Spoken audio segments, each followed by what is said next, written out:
All right, welcome. This is John Chen. You're on another Engaging Virtual Meetings podcast. If you're watching on social media, do us a favor, hit subscribe, share, like, and comment. If you want all the episodes, you can go to engagingvirtualmeetings.online and you can catch this podcast on any one of the 13 places that you like to get podcasts on.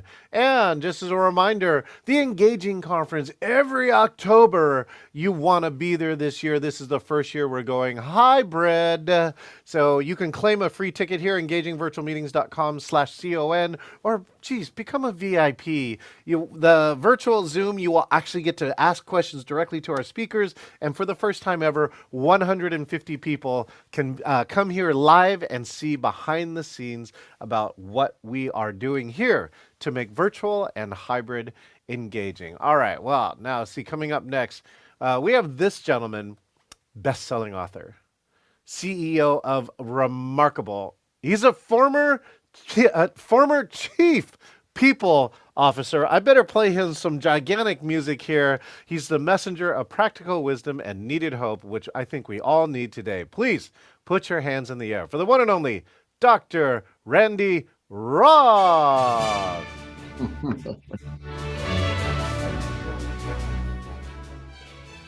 How's that?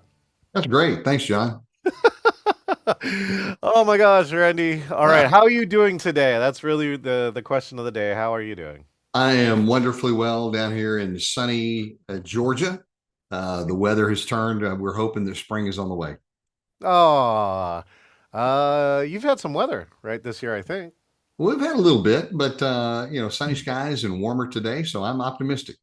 Oh my goodness. All right, let's see. Now I'm trying to remember. I'm not sure if I remember now off of my short-term memory loss. Where did we meet? We met online, I think, right? I think we did meet online, and we had some mutual friends who connected us as well. So that's always a good thing, right?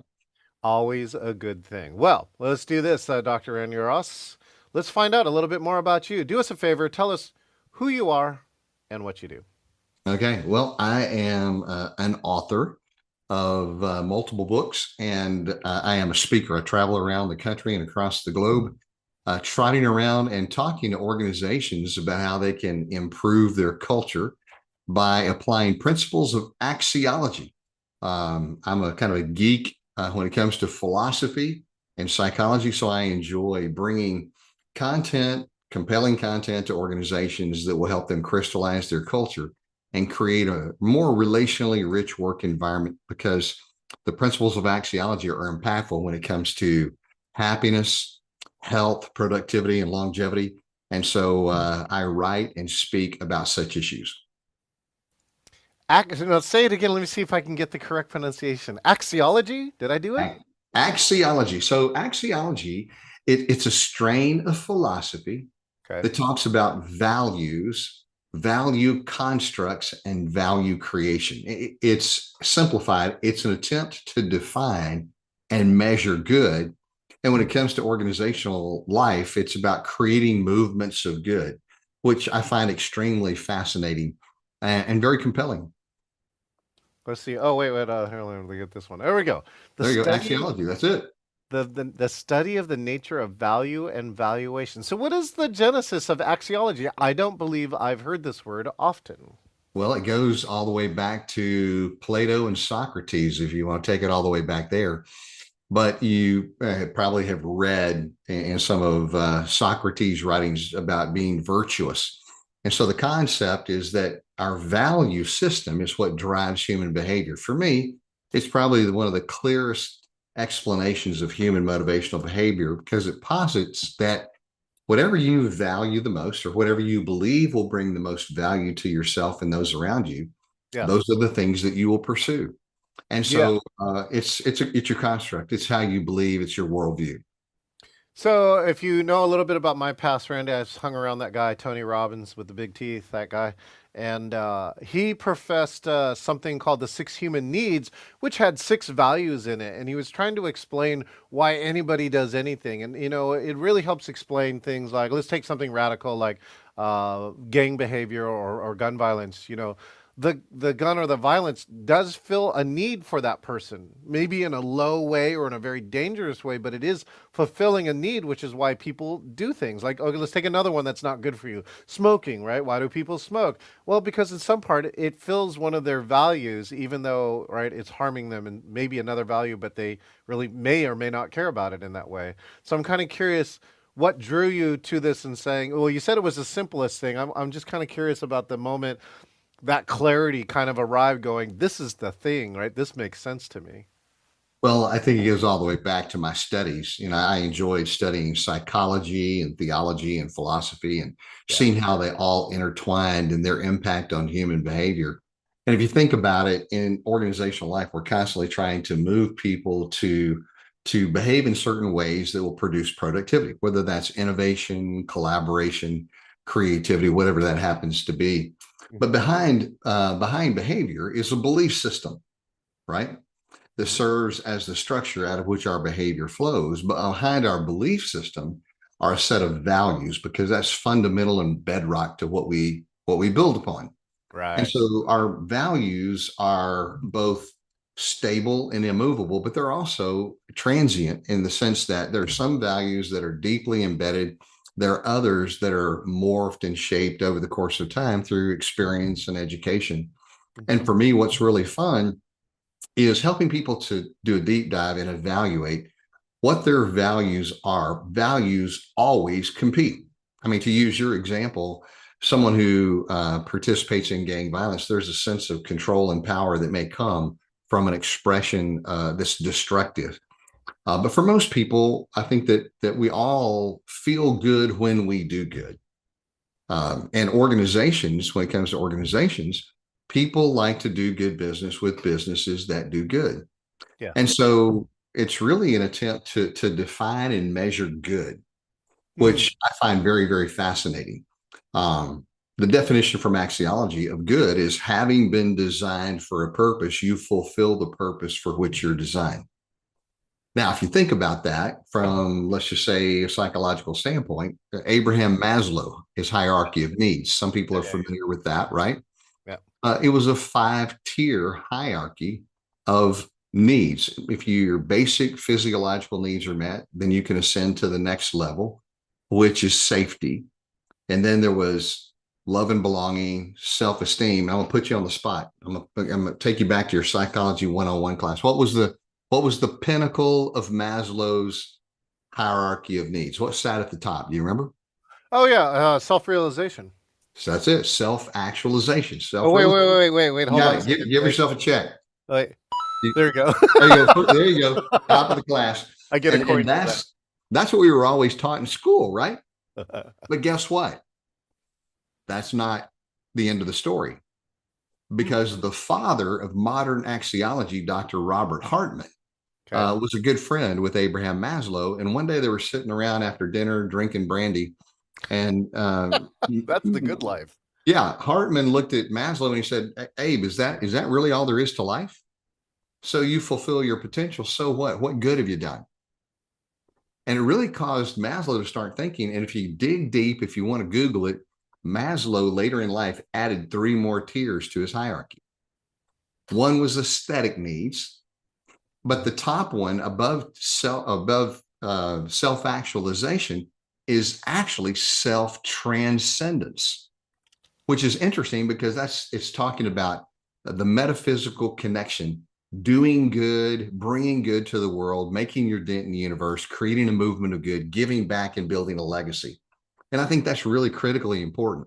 And so really that's kind of where axiology goes. It goes that second step beyond self-actualization and talks about how do you build movements of good? How can you bring good into the world? There you go. That's it. Check it out.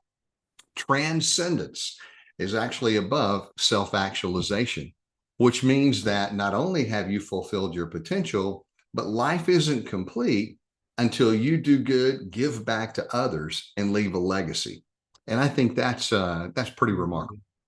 Well, we're at that stage, Randy. I hate to say it a little bit, but it's the truth. As we get a little older, that legacy work becomes sometimes one of the driving principles. I also, my friend gave me a great book. I'll give a shout out to my friend at Get Smart Financial who gave me a book, and it says that people in general do some of their best work in the 60s and 70s. Absolutely, no doubt. Yeah, And that's so true. that gets into this. So what does transcendence mean to you? Like, what's your own personal definition of transcendence? So transcendence means that you are connected with a purpose and you have an opportunity to fulfill a passion that goes beyond yourself. Actually, appreciate you asking, John, because I have a new book coming out. It doesn't come out until August, Dun, but dun, it's dun. entitled Make Life Good. And Oh, the complete title is You've Made a Good Living. Now make life good. And it's all about legacy. nice. It's all about Yeah. philanthropy. It's about giving back. It's about making a mark on the world that goes beyond your inner circle and does good for other people that they wouldn't be able to do for themselves. Because as Maslow and as Hartman would say, bringing good into the world is what we're here to do. If all we do is breathe this air and ravage the planet's resources, then what good have we done? What was the purpose of our life?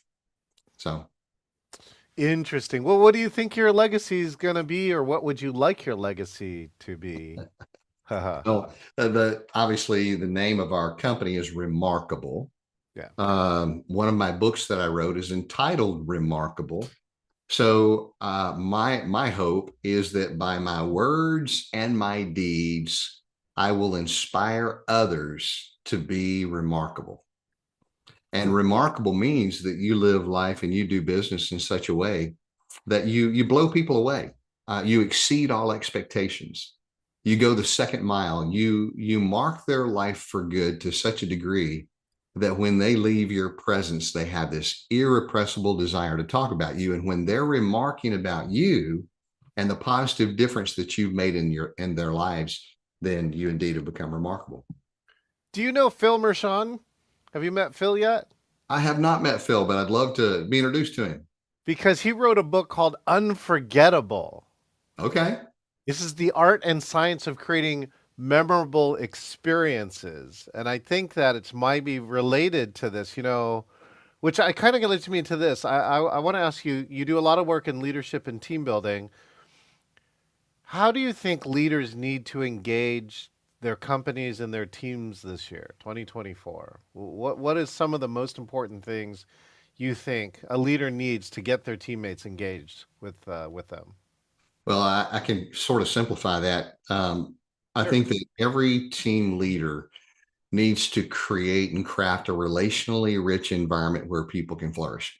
Mm. Happy people do good work. It's just we know that from research that the happier people are, the better the work they do. And when people do work with people that they enjoy doing it with, it's a more pleasant experience. I think also that leaders have to connect personal passion and personal values to corporate objectives. And I think that's the way you tie people in is you give them a cause, a mission, a purpose that's larger than self.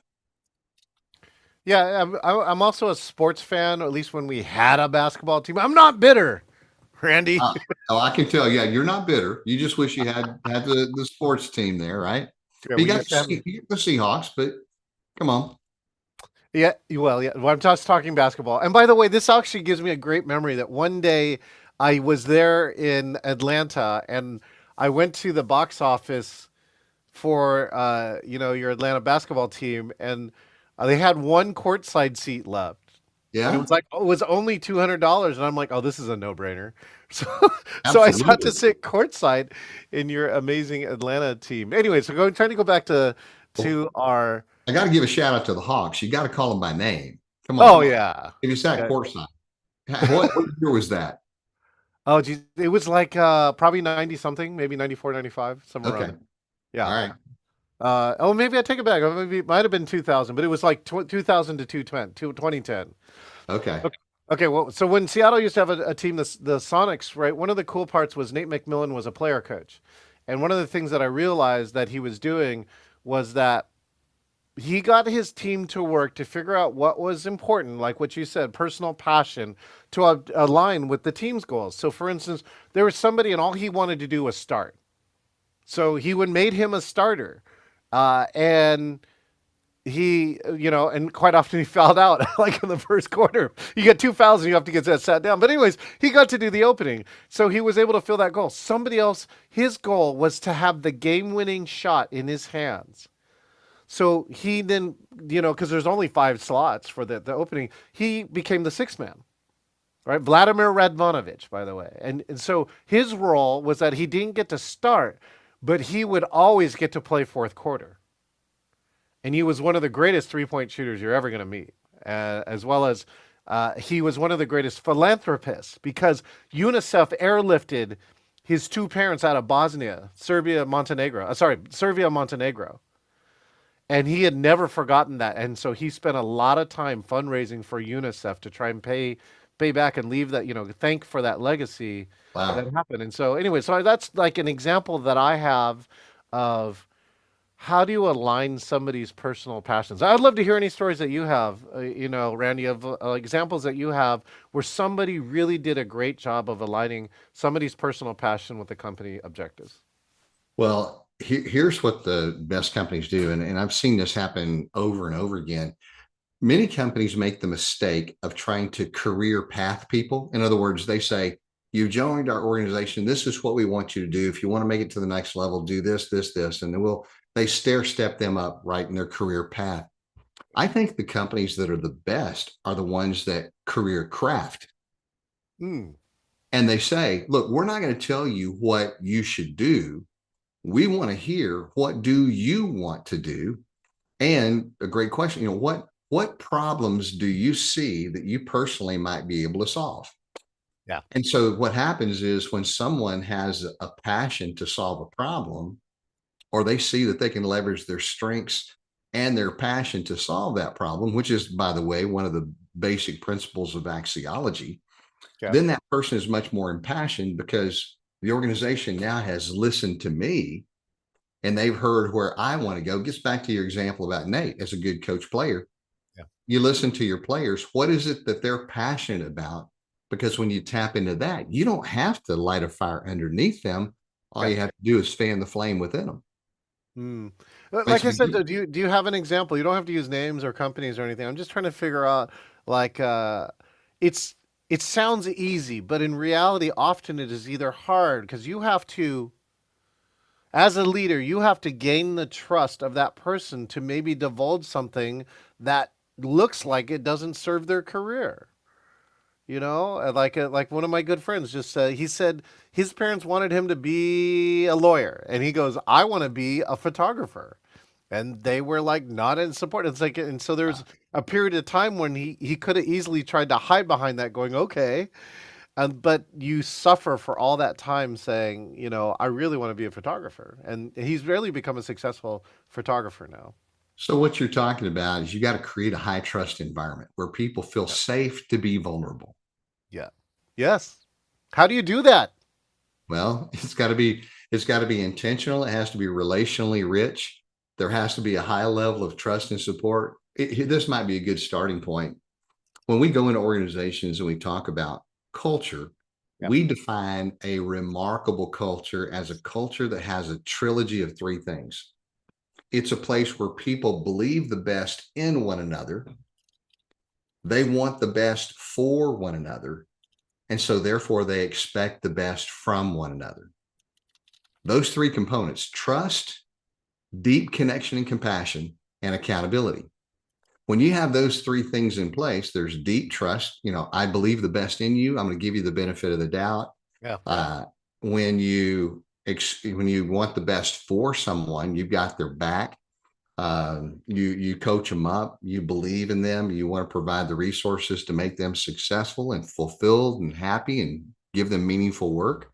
Yeah. And then you hold them accountable to bring their best game, right? Their A game. Those are the three components. And we work with countless organizations that finally are getting that. They understand the power of culture to drive performance. Hmm. All right. Well, let's talk remote teams. I want to hear what Dr. Randy Ross' viewpoint on remote teams, because I know the press is all over the map. So, what is your view and best strategies for remote teams? Well, we work with a lot of teams that are geographically remote. I mean, obviously, when you're working with a national or a multinational team, they're going to be spread out all across the country and around the globe. The idea of remote work, it's here to stay. I mean, the days are long gone that you can call everybody back into the office. There are just a lot of people who aren't going to do that, even if you live in the same suburban area. And so it's something we've got to begin to learn how to leverage for higher productivity.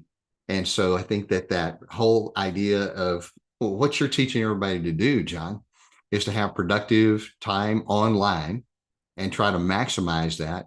I think we'll never be able to get away from the power of in-person, face-to-face activity.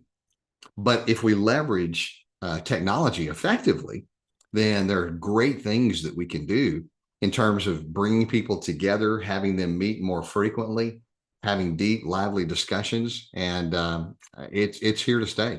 I love your hybrid event that's coming up because I think where events are going is that there'll be that draw and that attraction of live in person presentation, Yeah. but there are a lot of people who physically can't get there.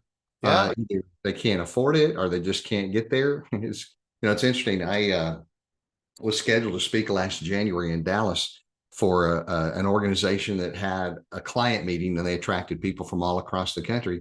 Mhm. And it just so happened that was when Dallas had their ice storm last year in January. Oh, I bet. Well, I was also in attendance to the snowstorm when they had the Super Bowl.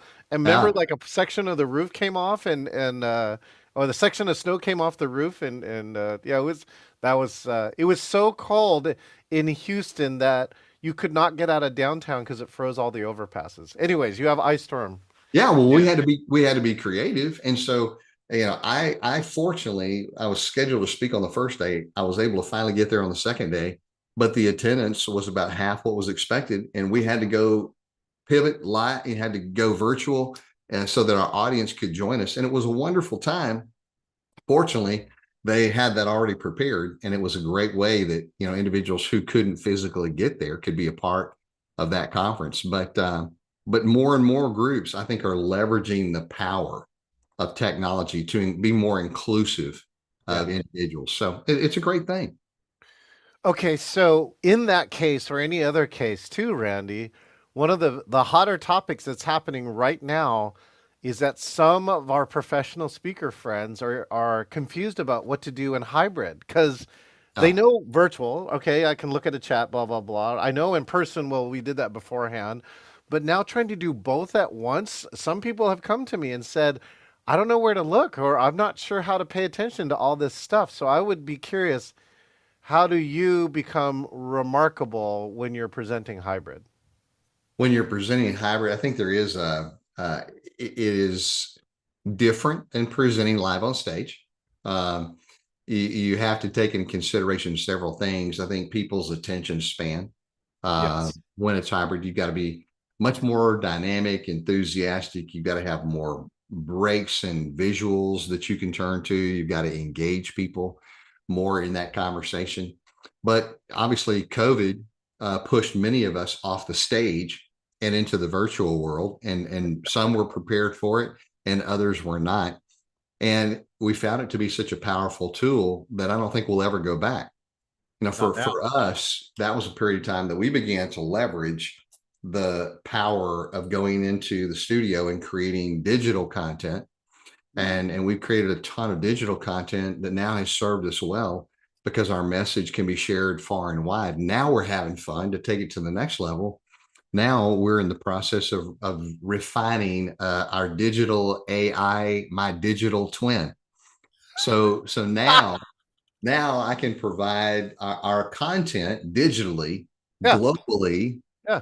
with my digital twin. We can present it now in 53 different languages at the drop of a hat. So it's kind of fun, when you're trying to keep up with technology and stay on the cutting edge and provide resources for people that we didn't have 10 years ago.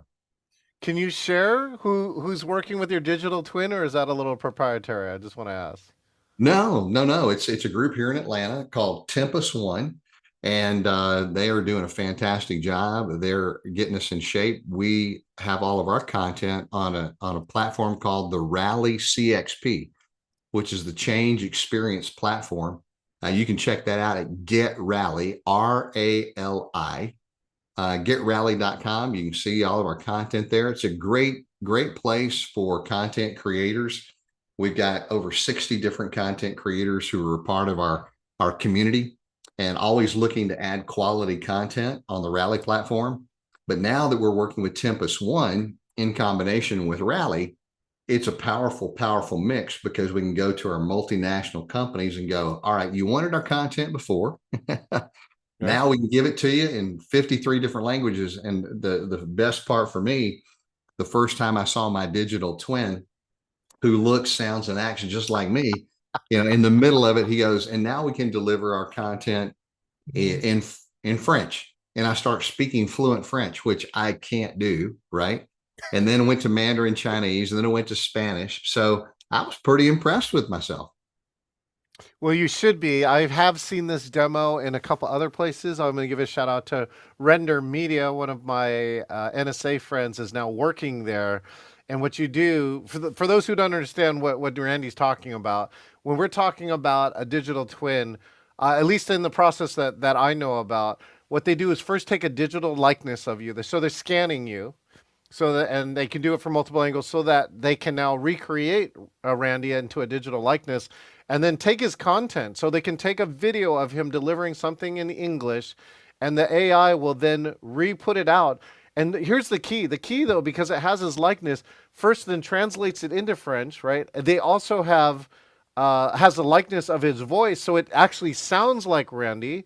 And now it's speaking French, and so the lips are actually moving. So this is not an overdub of the bad, kung fu movie. That's This right. is digital likeness Randy delivering his keynote in French or 52 other languages, and that's when it becomes very powerful. That's really cool, And Randy. You're ahead yeah, of the mouth movements and the yeah, hand gestures and yeah. all of it is just like me, which is kind of crazy. It's interesting to see where everything's going. Yeah, so now I can be globally present, speaking 53 different languages at the drop of a hat. And do you think you ever could have done this in your lifetime with the budgets that we have for whatever company size we are? No, no, Right? but it's technology is a wonderful thing, and the things that we can do to advance the message, Mm. uh, it's really fun.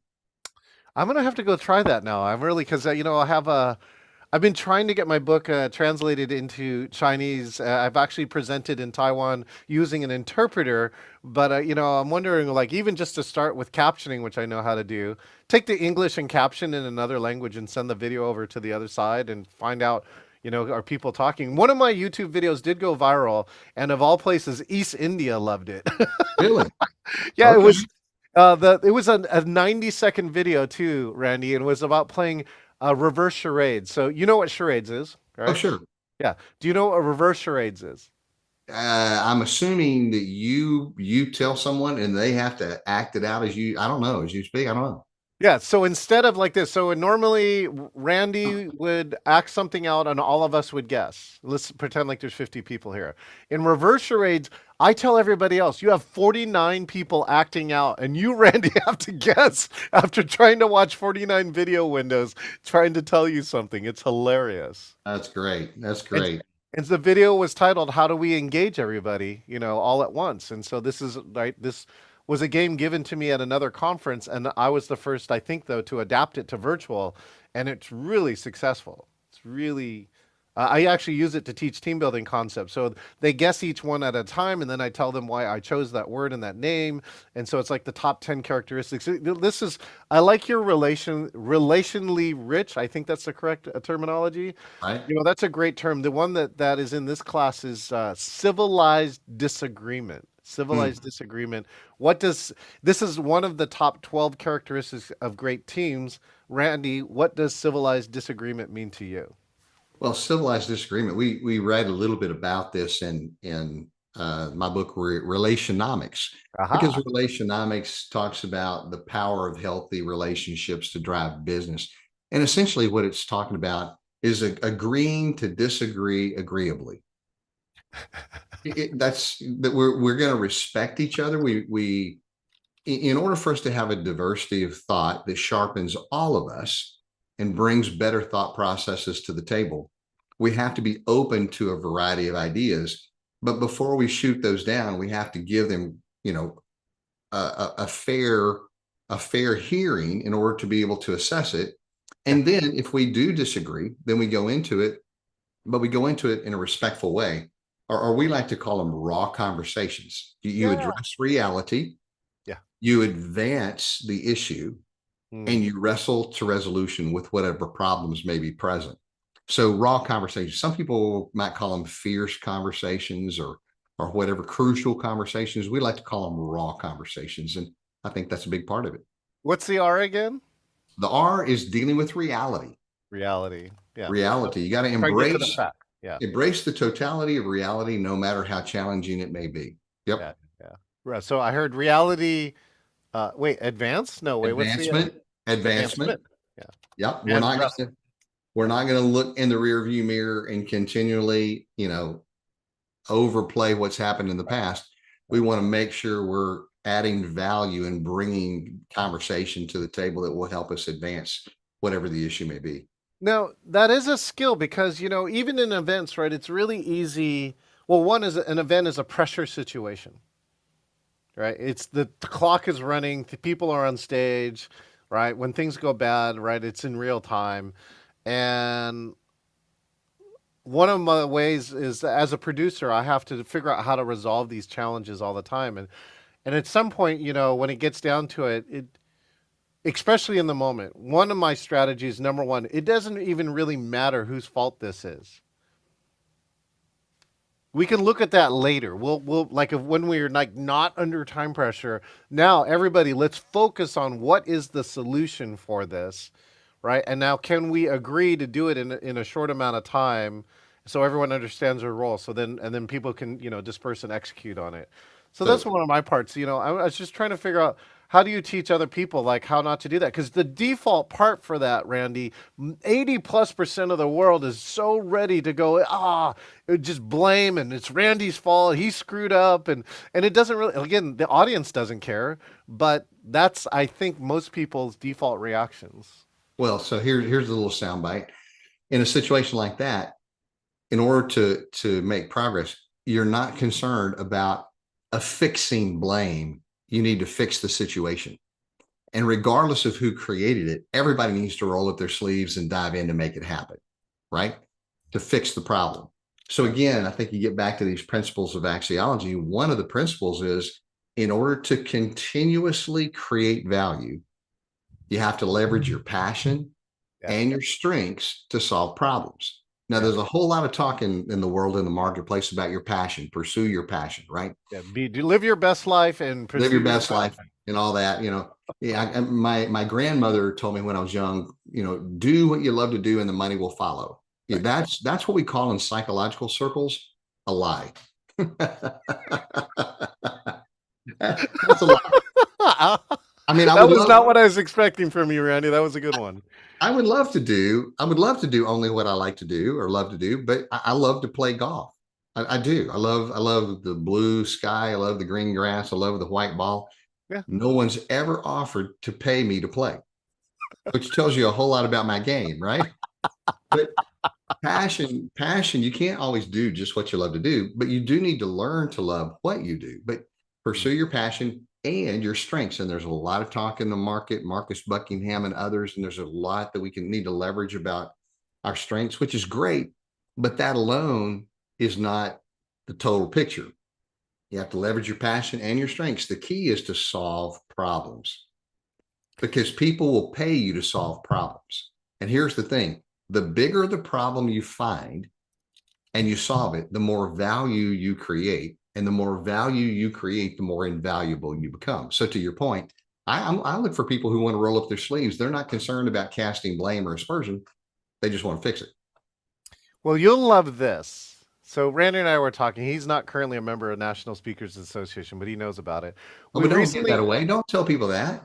Oh, it's okay because he's too They, busy. He's so they, may, successful. they may have expected me to be a part of NSA.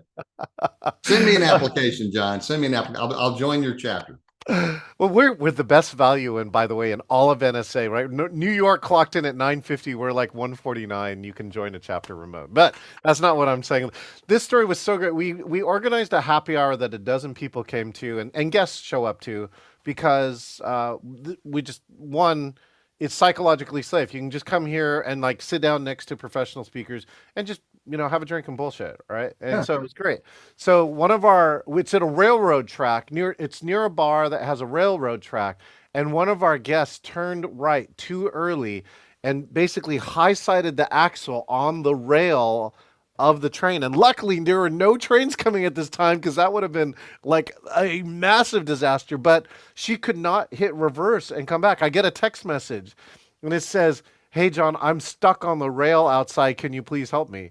So I get outside, and of course, what does it do in Seattle? It starts pouring. Randy, it's pouring out there. Luckily, I got a rain jacket. I'm out there helping. I'm looking at, and I try and get three of us to push at the same time. It is too far gone. Like she had some momentum when she hit this thing, but it was so cool, right? To share this part. Like, how do you roll up your sleeves? All of the members and all of the guests, right? All 12 people came outside with their rain jackets and helped out. And it was so funny too. And it wasn't us that really did the final hard work. A gentleman who is from Texas who had a Sprinter van and the right cables to pull the car out came out and just stopped and hooked it up, and we cleared traffic, and of course everybody else who wasn't helping, what else did they do, Randy? They were taking video. I can't help the whole lot, right? Yeah, Yeah. like it's Thanks for your help. Thanks for filming. so, and the Sprinter then finally like tied it up, had to go into traffic, was able to pull the car out, and it was so cool to see everyone jump in, right, and roll their sleeves up and help. Yeah. And Well, and I got one last piece of it. Our president for our chapter, Bruce Shear, bless his heart, came in and goes, let me just, I want to tip you $40 for it. And the guy from Texas just came back and said, "Nope, I can't take that." I said, "Right, just, we want more good people doing good things because it's the right thing to do." And then he closed his doors and he left. so I don't know if that's the power of teamwork or the lesson is leave it to a Texan to get it done. Hook him, right? Hey, I grew up in Texas. I'm all about the great state of Texas. So the Lone Star State. But isn't that a great story? I mean, It's a great story. And it, it's a great illustration of what we're talking about. So just pitch in, make it happen, yeah. get it done. All right. Well, And look for the boy in the cowboy boots. Oh man, it, Randy, with all of that, with your, was it axiology? Did I get it right? I You just did. did axiology, yeah. Axiology. With your view in axiology, what do you see for the future, or what do you wish for the future? Well, I wish that many more organizations would understand the power of culture and what happens when you really take care of your people. Because when you create a relationally rich environment where people enjoy getting up and coming to work, where they feel like they're a part of something that's meaningful, that it Mm-hmm. brings value to their own life, that you Mm-hmm. tap into their purpose and their passion, Mm-hmm. and that creates not only a compelling, inspirational environment, but it sends the organization on an elevated trajectory when it comes to productivity. Again, applied axiology leads to happy, healthy, productive workforces that will stick around. And there's so many organizations right now, John, that are filled with toxic behavior, and they just have a revolving door of talent that nobody wants to stick around. I mean, if you Just know about Gallup's engagement work over the last 2 decades, you know that only a third of the American workforce at best is highly engaged in their work, meaning there's a deep emotional attachment. To me, that's a travesty when you think that close to 70% of the workforce, they hate what they do. They don't enjoy it because we spend so much of our life at work. And yeah. life is too short not to enjoy your work. So for me, as I look to the future, I want to help individuals first find more meaning and passion in their work, but also I want to help organizations create movements of good that do good in society, that gives back to the world. If you want to call it conscious capitalism, if you want to call it, changing the world for good, whatever you want to call it, I want to help organizations get to that place that they're living with passion and purpose. Mm. Uh, I love that and appreciate that. Have you ever heard of a company called Gravity Payments? I have. I have. What do you know about Gravity? I've heard great things about Gravity. There's some really wonderful organizations that are making a mark outside of their own, organization, Yeah. Yeah. that they're giving back and they're doing good and they're making a difference in society and they're serving the underserved and they're just leaving a big positive wake in the world. And it's my privilege and pleasure to work with a lot of organizations that are doing that. Gravity Payments was one of the first companies that raised the minimum wage or salary at the company to 80 grand or more. Yeah. Right? Dan Price, who was the CEO at the time, did that. And basically what happened was everyone stopped worrying about their money because 80 grand was what they did. That's why they picked the number, was about the number that you need to live in Seattle to like take care of stuff. Yep. Once they took care of that, everyone was able to focus more so on the company. And they started to hit record goals, and they were so appreciative. Actually, they had extra money that they actually donated it back and bought Dan a Tesla as a thank you. But it was just really, and then he went on press tour. He was on Oprah. He was on like all these other big shows talking about, he's the CEO that really tried to equalize that. And so he's left a legacy in one way or in another. I don't know if it's going to work everywhere, but it was really an extraordinary, point of view that I know that the employees, though, it really transformed their lives. Well, let's take it back to Maslow, our conversation earlier. Right. The basic human need Took is care. physiological needs: Right. food, shelter, clothing. Right. And then if we can, as organizations, mature to the point that we can help people not worry about that, and then Yeah. we begin to provide security, a safe place where they can express vulnerability and deepest passions, and then love and belonging, and then self-esteem, and then lead to self-actualization. Eventually it goes to self-transcendence. Those are the steps that are necessary in the progression of axiology to create a movement of good. Well, let's do this, Randy. I have or I've been working on this piece now for my last set of podcasts. This is the speed round. So I'm just going to ask you a bunch of questions. You just have to try and answer them as fast as possible. Are you ready? Sure, let's do it. Best company. Chick-fil-A. Ooh, that's a good one. Best sports team. Atlanta Hawks. Yeah, that was a good one. Best team overall around the world. Alabama football. Here you get a bunch of those. Best vacation you've ever taken. To wow, that's a good one. Probably to Tuscany in Italy. Ooh, I took my son to the Super Chianti region in Italy and rode bicycles. Um, Okay, favorite book that's not yours. Viktor Frankl's Man's Search for Meaning. No brainer. That was a great one. Then, therefore, most inspirational movie. Oh man, Notebook. Ooh, Notebook. Oh, I did not expect that choice. That's a good one. Notebook. Favorite. It's romantic. It's a good feel good movie, and it's about undying love. There we go. Favorite food. Favorite food, a good steak. I'm a Texas boy. Best virtual platform. Best virtual platform, Rally, the group that I have my content on. Spoken like a true entrepreneur. Best microphone. My Blue Yeti. There you go. Best camera. Best camera. Gosh, I'd like to say Kodak, but I don't know. My iPhone camera's pretty good. And best team building event. Um, I think anything that gets the team together to get outside, get fresh air, and see get some vitamin D sunshine. I'm not sure. Oh, Is that a good beep or is that a bad beep? I don't know what that was. well, that'll lead us to our last one, which is the best clean joke that you know.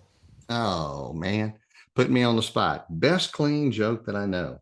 Well, I'm really good about bad dad jokes are probably my what I'm known for with the kids. So why did the chicken go to the other side of the playground? I don't know. To get to the other slide. Oh, wait. I got it. Ready? There you go. Ugh. Why did the chicken cross the playground to get to the other slide? All right. Well, geez, Randy, thank you so much for your time. Let's do this last question. What do you want your legacy to be? What do you want people to say about you when you're done with this? You're done with your time here on this planet. That he was remarkable and he encouraged other people to be remarkable. Aw. Great. Hey, thank you so much, Randy. We should do a book trade. I would love to read your book, Remarkable. And thank you so much for taking the time here to hang out on the show. My pleasure. And one last thing, if people are interested in the book Remarkable, I'm not quite sure when this is going to come out, but the third edition comes out in April the 4th. So they can pre-order it online now at all your major book platforms, uh, whether that's Barnes and Noble, Amazon, BAM, whatever, wherever you like to order your books, you can get it. And what did do? Did you do some updates? I was just curious. What one or two things that you may have updated in there? New cover for sure. The content is pretty much the same. We took a few things out of the back of the book, but it's been so popular through the years. And last edition was in hardcover, and we wanted to make a smaller edition so that people could easily carry it in their purse or their briefcase.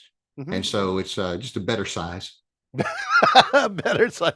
And sometimes that's all you need for like more book sales. So congratulations, Randy. As one author to another, we've been telling people too. I just talked to another writer earlier today, and we're just saying a book is a distillation of a decade or more of somebody's life. So please support your authors. And we're still astounded, right, that paper books, right, are still 80% of the market despite Yeah. e-readers. So buy a physical book, walk around and read it. Right, Randy? And if you like it, subscribe, like, or tell a friend. That's the right thing because Randy's got my next message here, Right. which is like just like this podcast and your book. Right? Make sure and subscribe, share, like, or comment. Thanks again, Randy, for your time. Pleasure, John. Thank you, buddy. Enjoyed the conversation. Oh my goodness. He's so right on because you can subscribe at this podcast here at Engaging Virtual Meetings online and of course in 13 of your favorite locations. Please join us. I sure hope that Randy's going to join us here too at the Engaging Conference October 1 through 3 this year, every October, engagingvirtualmeetings.com. And if you want to be remarkable like Randy, then you too can be a guest here. Go to engagingvirtualmeetings.com/meet, select interview, and you could be the next guest here on the Engaging Virtual Meetings podcast. What are you going to do today to be remarkable? Think about that, and I'll see you next time. Always start people and keep going.